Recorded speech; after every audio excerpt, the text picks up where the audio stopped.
তিতলি কি পিসি ঠাম্মার সামনে দাঁড়িয়ে রাহি আর রাহুলের পুরো সত্যি উন্মোচন করে দিয়ে পুরো পরিবারের সম্পর্কগুলোকে একেবারে তছনছ করে দেবে, নাকি শেষ মুহূর্তে এই স্বীকারোক্তি রাহুলের হুইলচেয়ারে বসা জীবনটাকে আরও জটিল করে তুলবে আর তিতলি নিজের খেলাটাই উল্টে যাবে? হ্যাঁ, এমনটাই দেখতে চলেছি আমরা শুধু তোমারই জন্যর আজকের পর্বে। বন্ধুরা, আজকের এই পর্বটা যেন একটা আগুনের গোলা। একবার ছুড়লে পুরো রায়চৌধুরী বাড়ির শান্তি ধোঁয়া হয়ে উড়ে যাবে। যদি এখনও পর্যন্ত ভিডিওটা শুরু করনি, তাহলে এখনই পুরোটা দেখে নাও, কারণ এই পর্ব শেষ না হওয়া পর্যন্ত তোমার মন থেকে টেনশন যাবে না। চলো একদম শুরু থেকে ধরে ধরে বলি কি ঘটল আজকে।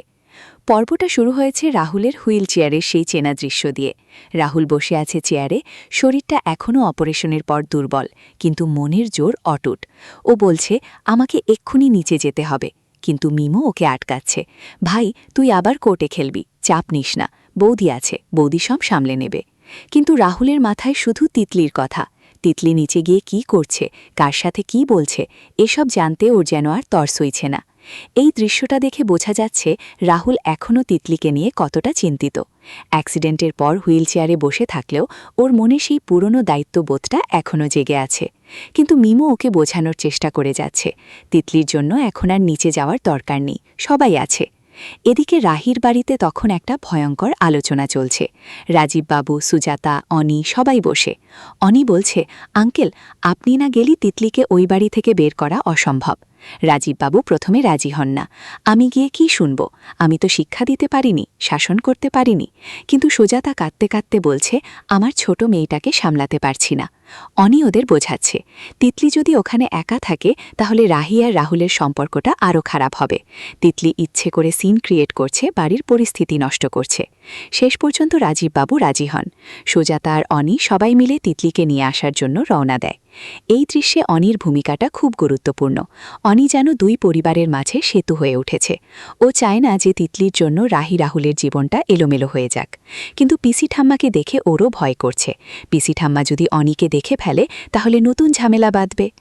এরপর আসে সেই ডাক্তারের দৃশ্য। তিতলি রাস্তায় পড়ে গিয়েছিল, লাক্স আর কমলা সেখানে ছিল।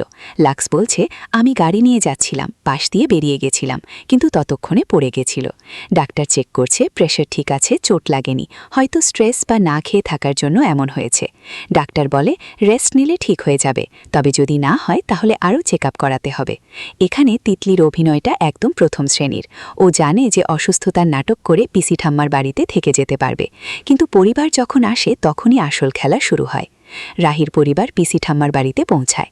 তিতলিকে দেখে সুজাতা আর রাজীববাবু চিন্তিত, কিন্তু পিসি ঠাম্মা একেবারে রণংদেহী। তিতলি এখানেই থাকবে, তোমরা কে বলবে যে ও যাবে?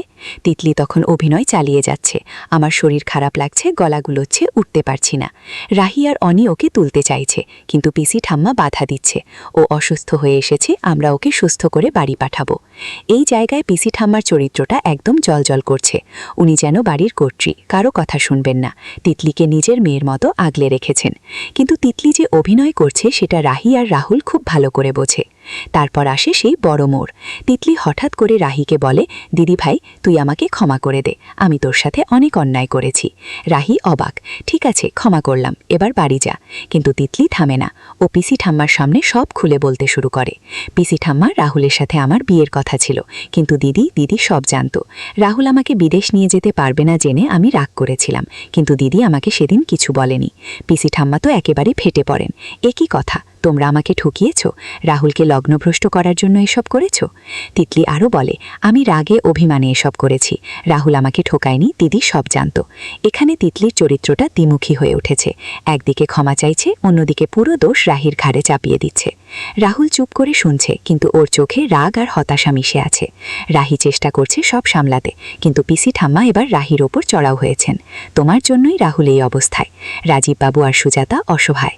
অনি চেষ্টা করছে শান্ত করতে, কিন্তু পিসি ঠাম্মা বলছেন, এই মেয়ে এখানেই থাকবে, আমি দেখব বিধাতা কি করেন।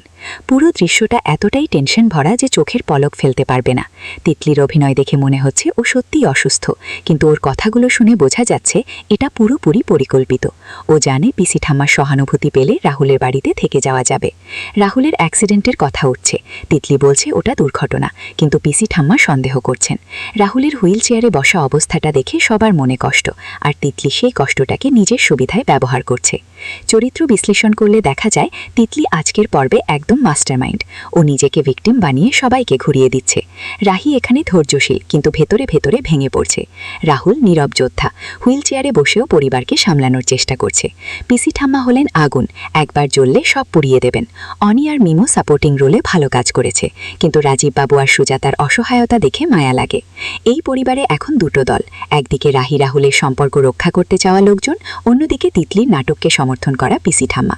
আজকের পর্ব থেকে আগামী পর্বে কি হতে পারে? প্রথমত, পিসি ঠাম্মা হয়তো রাহির উপর আরও চাপ বাড়াবেন, তিতলিকে বাড়িতে রেখে দিয়ে রাহুলের সাথে ওর সম্পর্ক আরও ঘনিষ্ঠ করার চেষ্টা করবেন। দ্বিতীয়ত, রাহুল হয়তো তিতলির এই অভিনয় ধরে ফেলবে আর ওকে সরাসরি চ্যালেঞ্জ করবে। তৃতীয়ত, অনি আর মিমো মিলে কোনো নতুন প্ল্যান করতে পারে তিতলিকে বের করার জন্য। প্রমোতে যদি কিছু দেখানো হয় তাহলে সেটা হলো আরও বড় ঝগড়া আর তিতলির নতুন কোনো ষড়যন্ত্র। বন্ধুরা, তোমরা কি মনে করো? তিতলি কি সত্যিই পরিবর্তন হবে, নাকি আরও বড় বিপদ ডেকে আনবে? রাহি কি এবার পাল্টা আঘাত করবে? রাহুল কি হুইল চেয়ার থেকে উঠে সব সামলাবে? আরও কয়েকটা প্রশ্ন তোমাদের জন্য। তিতলির এই স্বীকারোক্তি কি পিতলি ঠাম্মাকে রাহি রাহুলের পক্ষে নিয়ে আসবে, নাকি উল্টো ফল হবে?